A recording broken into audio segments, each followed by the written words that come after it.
I used to trade these 3 blocks, but they had their limitations in my opinion. So I came up with a new refined version, which is a fair value area. Now this fair value area is essentially these 3 blocks, but in one, and there's a lot more to it. It tells you, for example, the direction. It tells you if the market is creating a reversal. It tells you and confirms if we are actually sweeping liquidity. And to understand the fair value area, I'm going to quickly remind you what these 3 blocks are. So what an order block is, it's an up candle or consecutive up candles before we start to continue lower. So these up candles right there, that's where we can retrace back into to then potentially continue lower from. When these bearish order blocks right there now start to fill, then this bearish order block now turns into what is known as a breaker block. The last block that we have is what's a mitigation block. So the difference between a mitigation block and an order block, for example, is that a mitigation block doesn't have to have consecutive down candles or consecutive up candles. It's just a full retracement right there before we continue higher. As you noticed, what do these 3 blocks right here have in common? They all have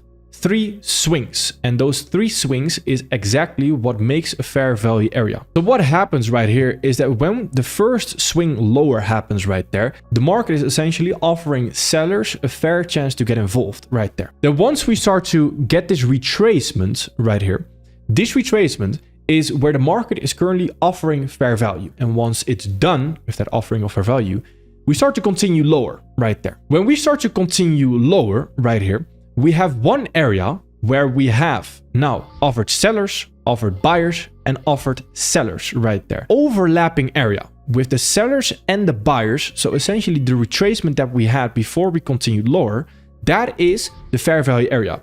Because both sellers and buyers got a fair chance to get involved. The only area where we have not offered fair value just yet, so where only one side of the market got involved or got a chance to get involved, is below this low right here. So then the logic is that if we are going to offer fair value again, we can only retrace so much to then continue lower again. And that's why, for example, you'll see with the mitigation block example that we had right there, the accuracy is really good. We have an exact sting into the fair value area right there because the area above this high right there is where we had not offered fair value to both sides of the market just yet. So we've just turned those 3 different blocks into one simple fair value area. All right, perfect.